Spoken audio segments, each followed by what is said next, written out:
പറമാളൂ, കല്യാണത്തിന് ശേഷം നീ അയാളെ ഇന്നാണോ പിന്നെ കാണുന്നതെന്ന്? അല്ല, ഇതിനു മുമ്പ് ഒരിക്കൽ ഷോപ്പിംഗ് മാളിൽ വെച്ച് അരുണിനെ ഞാൻ കണ്ടിരുന്നു. അന്ന് ഡോക്ടർ എൻ്റെ ഒപ്പം ഉണ്ടായിരുന്നു. അന്നും അയാള് നിങ്ങൾ ഇൻസൾട്ട് ചെയ്യുന്ന രീതിയിൽ തന്നെയാണ് സംസാരിച്ചത്?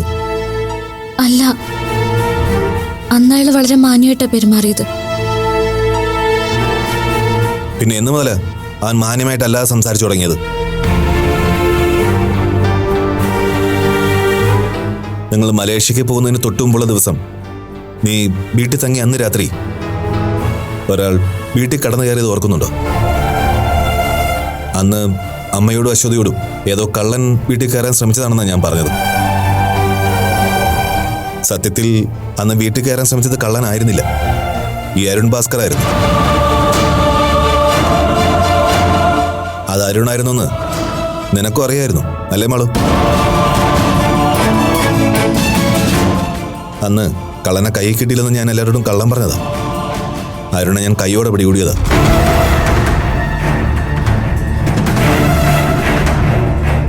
എന്തിനാണ് അവിടെ അതുപോലൊരു സമയത്ത് കടന്നു കയറാൻ ശ്രമിച്ചതെന്ന് ഞാൻ ചോദിച്ചപ്പോ താൻ പറഞ്ഞത് നീ വിളിച്ചിട്ട് അവിടെ വന്നെന്നാ. അല്ല, സത്യമായിട്ടും അല്ല. ഞാൻ ഒരിക്കലും അങ്ങനെ പറഞ്ഞിട്ടില്ല. സത്യമായിട്ടും പറഞ്ഞിട്ടില്ല അച്ഛാ. അച്ഛൻ ദയവ് ചെയ്ത് എന്നെ വിശ്വസിക്കണം. ഞാൻ അങ്ങനെ പറഞ്ഞിട്ടേ ഇല്ല.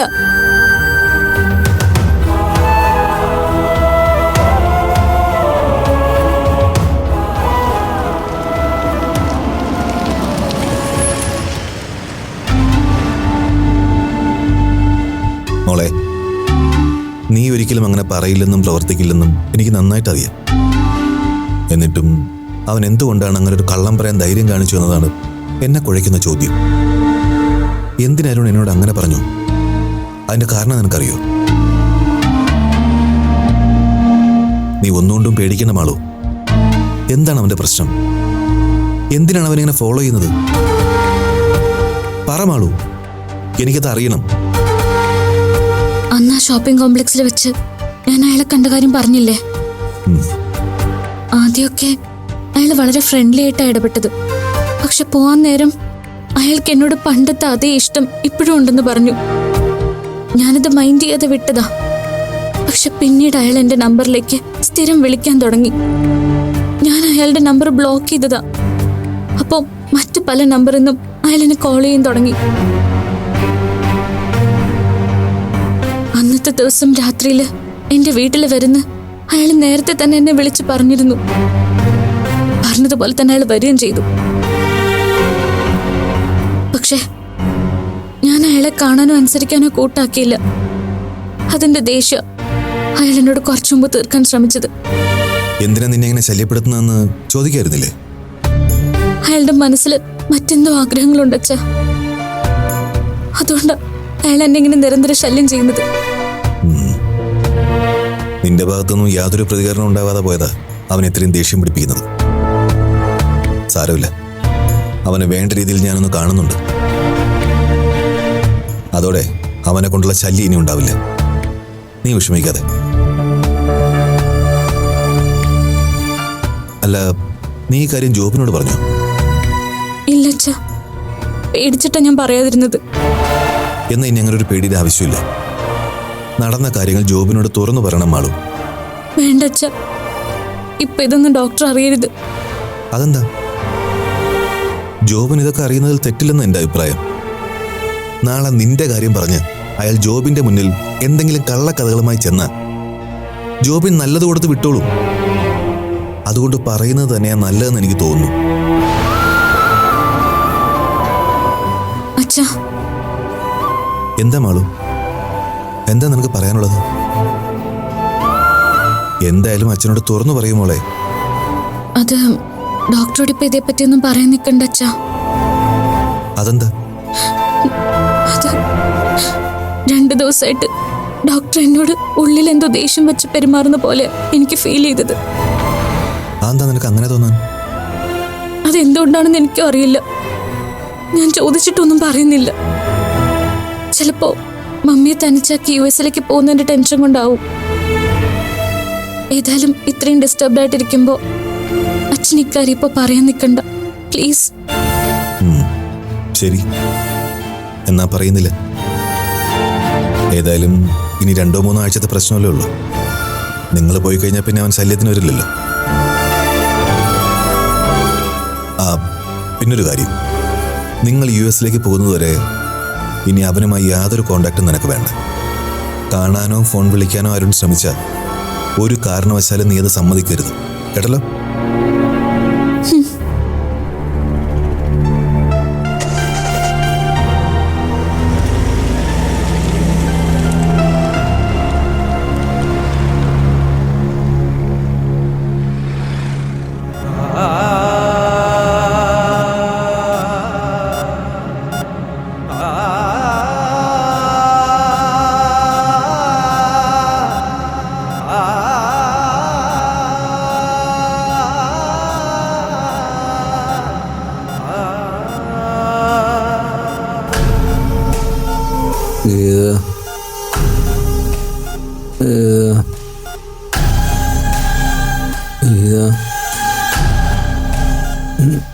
അങ്കിൾ, അങ്കിൾ എന്താ വേണ്ടത്?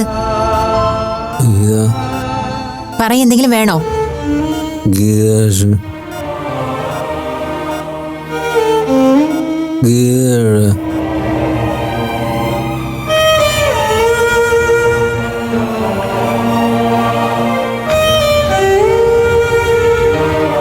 ഡോക്ടർ, വിജയ് പണിക്കർ റെസ്പോണ്ട് ചെയ്യുന്നുണ്ട്. ആ ശരി ഡോക്ടർ.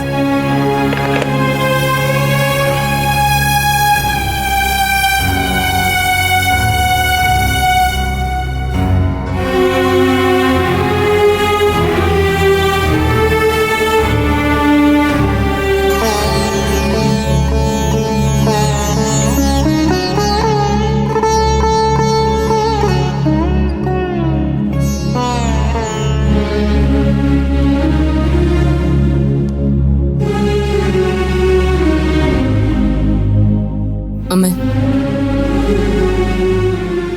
ഞാനൊരു കാര്യം പറഞ്ഞാ അമ്മയ്ക്ക് സങ്കടാവോ? നമ്മൾ രണ്ടുപേരും കൂടി ഇവിടെ ഇങ്ങനെ വെയിറ്റ് ചെയ്യുന്നതിൽ കാര്യമുണ്ടെന്ന് എനിക്ക് തോന്നുന്നില്ല. ഞാൻ അതുകൊണ്ടാ അമ്മയോട് നേരത്തെ വീട്ടിൽ പോയി റെസ്റ്റ് എടുക്കാൻ പറഞ്ഞത്. അപ്പൊ അമ്മ പറഞ്ഞത് BP തനിച്ചാക്കി പോവാൻ മനസ്സ് വരുന്നില്ല എന്ന്. അത് ശരിയാണെന്ന് എനിക്കും തോന്നി. ഇനിയും BP എന്നെ ഏൽപ്പിച്ചിട്ട് അമ്മ മാറി നിൽക്കാതിരിക്കുന്നേ നല്ലത്. ഞാനും BP മാത്രമാകുമ്പോ അമ്മ പോയാലും തിരിച്ചെത്തുന്നവരെ അമ്മയ്ക്ക് സമാധാനം ഉണ്ടാവില്ല. അതുകൊണ്ട് അമ്മ ഇവിടെ ഉണ്ടാവുന്ന തന്നെയാ നല്ലത്. പക്ഷെ നമ്മൾ രണ്ടുപേരും കൂടി ഇവിടെ നിൽക്കേണ്ട കാര്യമുണ്ടോ അമ്മ? ഞാനിപ്പോ ഇവിടെ നിൽക്കുന്നതുകൊണ്ട് പ്രത്യേകിച്ച് കാര്യമൊന്നുമില്ല. BPക്ക് ബോധം വീണാലും BP അമ്മയെ കാണണമെന്നേ ആവശ്യപ്പെടുള്ളൂ. ഞാൻ അമ്മയുടെ കൂടെ പുറത്തുണ്ടെന്ന് അറിഞ്ഞാൽ പോലും BP ചിലപ്പോൾ വയലന്റ് ആയിരിക്കും.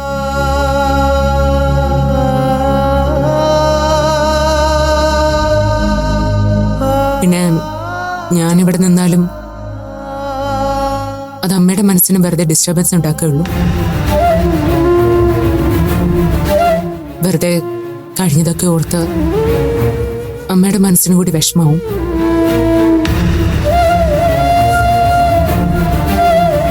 അങ്ങനെ എല്ലാം കൊണ്ട് നോക്കുമ്പോൾ ഇവിടെ എൻ്റെ പ്രസൻസിനേക്കാൾ നല്ലത് ആബ്സെൻസ് ആണെന്ന് തോന്നുന്നു. അത് മാത്രമല്ല അമ്മ, ഫിസിക്കലി ഞാനും ടയേർഡാ. കുറച്ചു നേരം നന്നായിട്ടൊന്ന് റെസ്റ്റ് എടുത്താലേ ശരിയാവും. എന്തെങ്കിലും ആവശ്യം വേണ്ടി വന്നാൽ ജോബി ഡോക്ടർ തൊട്ടടുത്തുണ്ടല്ലോ. പിന്നെ നന്ദൻ സാറിനെ ഞാൻ വിളിച്ച് വിവരം പറഞ്ഞിട്ടുണ്ട്. അവർ രണ്ടുപേരും എന്ത് സഹായം വേണമെങ്കിലും ചെയ്യാമെന്ന് പറഞ്ഞിട്ടുണ്ട്. എങ്കിൽ പിന്നെ ഞാൻ തൽക്കാലത്തേക്കൊന്ന് മാറി നിന്നാലൊന്ന് ആലോചിക്കാമോ?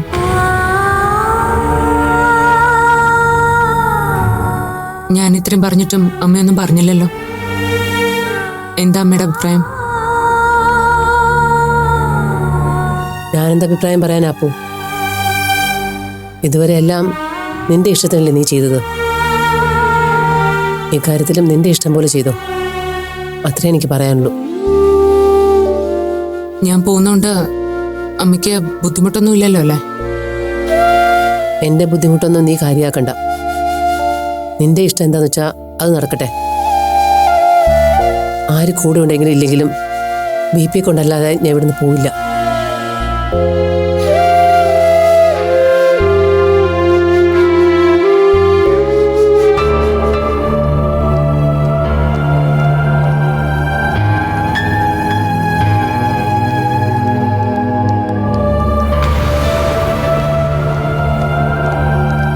ഡോക്ടർ ഡോക്ടർ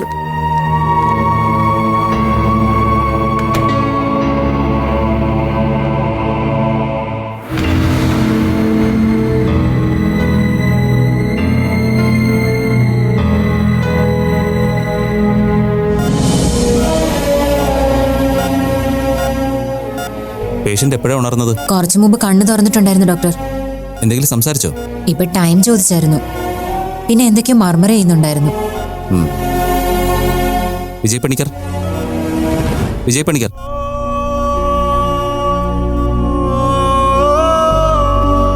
എന്താ പണിക്കർ, ഉറക്കം എങ്ങനെ ഉണ്ടായിരുന്നു? പണിക്കർ ഇപ്പൊ ഹോസ്പിറ്റലില്ല. ഒരു കുഞ്ഞ് നെഞ്ചുവേന വന്നപ്പോ അഡ്മിറ്റ് ആയതാ കേട്ടോ. എന്ന് വെച്ച് പേടിക്കാനൊന്നുമില്ല. ഇപ്പൊ ആള് പെർഫെക്റ്റ്ലി ഓക്കെയാണ്. എന്താ പണിക്കർക്ക് എന്തെങ്കിലും പറയാനുണ്ടോ?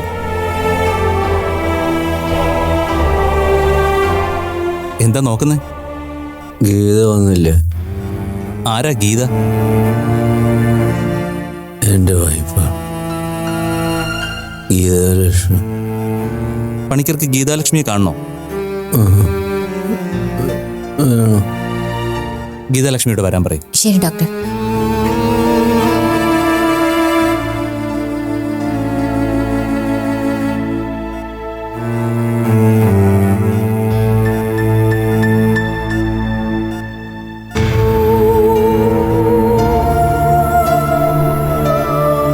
ഇവിടെ തൊടുമ്പോ പെയിൻ തോന്നുന്നുണ്ടോ? സാരമില്ല കേട്ടോ, ഒന്ന് വീണപ്പോ പറ്റിയതാ. ഗീതാലക്ഷ്മി, എന്താ സിസ്റ്റർ? വരൂ, ഹസ്ബൻഡ് കാണണമെന്ന് പറഞ്ഞു.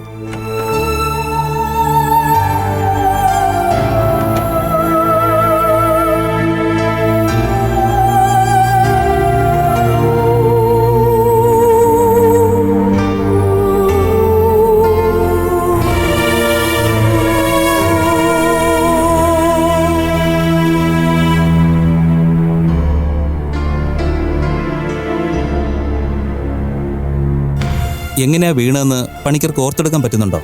ഒന്ന് ശ്രമിച്ചു നോക്കിയേ. ഇല്ല ഡോക്ടർ.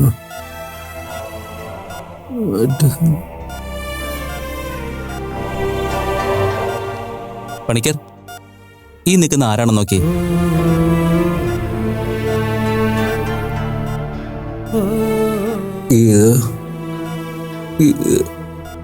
ഇപ്പൊ എങ്ങനെയുണ്ട് BP? എനിക്ക് എന്താ പറ്റിയത്? ഞാൻ ഇവിടെ എങ്ങനെ? പണിക്കരൊന്ന് വഴുതി വീണതാ അല്ലേ? അതെ. എവിടെ വെച്ച്?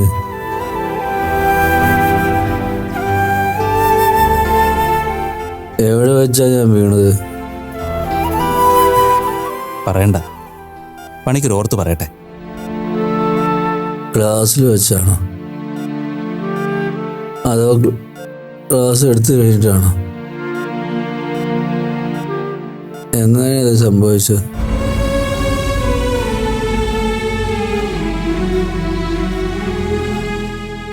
എനിക്ക് ഒന്നും ഓർമ്മ കിട്ടുന്നില്ല. എന്താ ശരിക്കും പറ്റിയത്? പോട്ടെ, അതൊന്നും സാരാക്കണ്ട. BPക്ക് ഇപ്പൊ കുഴപ്പമൊന്നുമില്ലല്ലോ. ഇല്ല, തലയ്ക്ക് എന്തോ പോലെ. അത് വീഴ്ചയിലുണ്ടായ മുറിവിന്റെ വേദനയാ, മാറിക്കോളും. പണിക്കർ എന്താ ആലോചിക്കുന്നത്?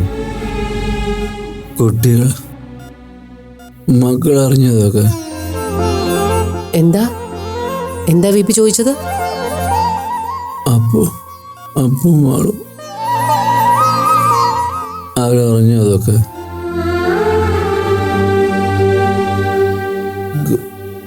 കുട്ടികളെവിടെ അപ്പം? മുരളിയുടെ വീട്ടിലാണോ?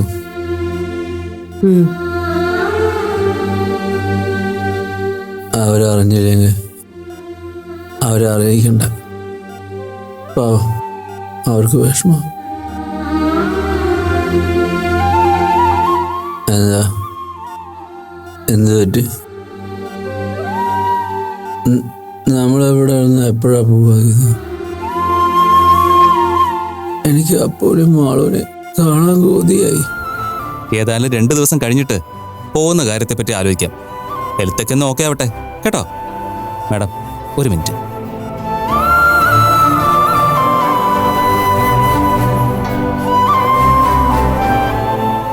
സെഡേഷൻ്റെ ഒരു അസ്വസ്ഥത ചിലപ്പോൾ പണിക്കാരിലുണ്ടാവും. സോ അധികം സ്ട്രെയിൻ കൊടുക്കാതിരിക്കുന്നതാണ് നല്ലത്. ഓവർ എക്സൈറ്റഡ് ആവുന്ന ഒരു കാര്യവും ഇപ്പോൾ അദ്ദേഹവുമായി ഷെയർ ചെയ്യാതിരിക്കുക. അധികം സംസാരിപ്പിക്കുകയും വേണ്ട, റെസ്റ്റ് എടുക്കട്ടെ. പിന്നെ മാഡം അധിക സമയം ഇവിടെ നിൽക്കാതിരിക്കുന്നതാണ് നല്ലത്. ഓക്കെ? ശരി ഡോക്ടർ. ശരി.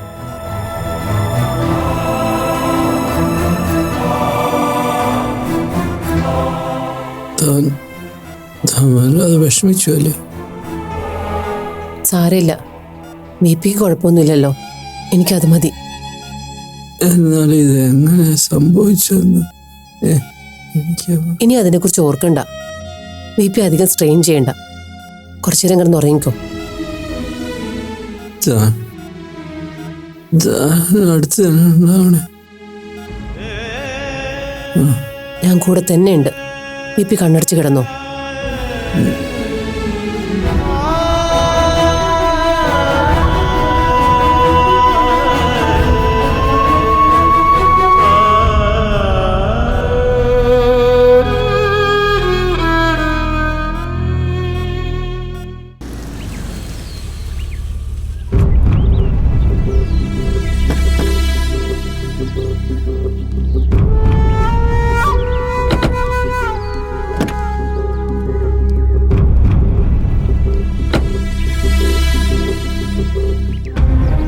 തൽക്കാലം അമ്മയും മുത്തശ്ശിയൊന്നും ഇത് അറിയണ്ട. അശ്വതിയോട് സൗകര്യം പോലെ ഞാനിത് പറഞ്ഞോളാം, കേട്ടല്ലോ? അശ്വതി, ദേ അവരിങ്ങ് എത്തി. എന്നാലും നീ എന്ത് പണിയാ മോളെ കാണിച്ചത്? നാട്ടിൽ വന്നിട്ട് കൂടി നിനക്ക് മുത്തശ്ശി ഒന്ന് വിളിക്കാൻ തോന്നിയില്ലല്ലോ. അത് അവളുടെ മൊബൈലിന് എന്തോ തകരാറുണ്ടമ്മേ, അതുകൊണ്ടാ.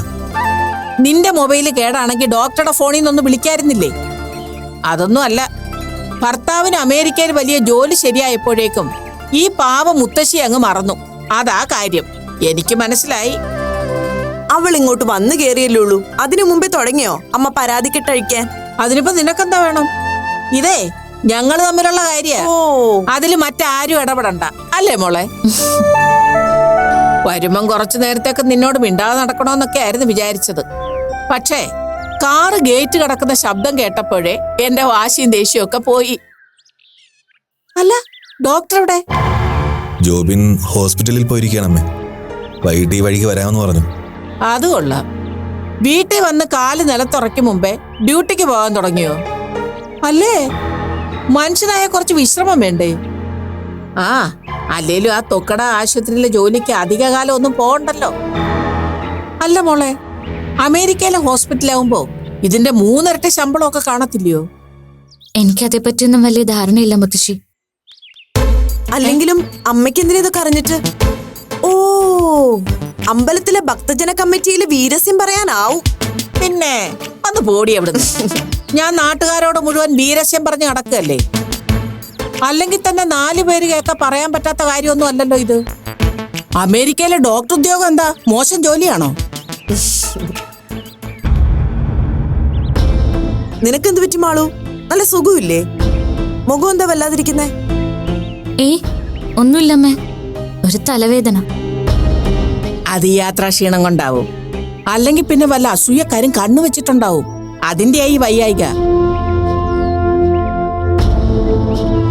അതിന് ആൾക്കാർക്ക് എന്തിനാ അമ്മേ ഇവളോട് അസൂയ തോന്നേണ്ട കാര്യം?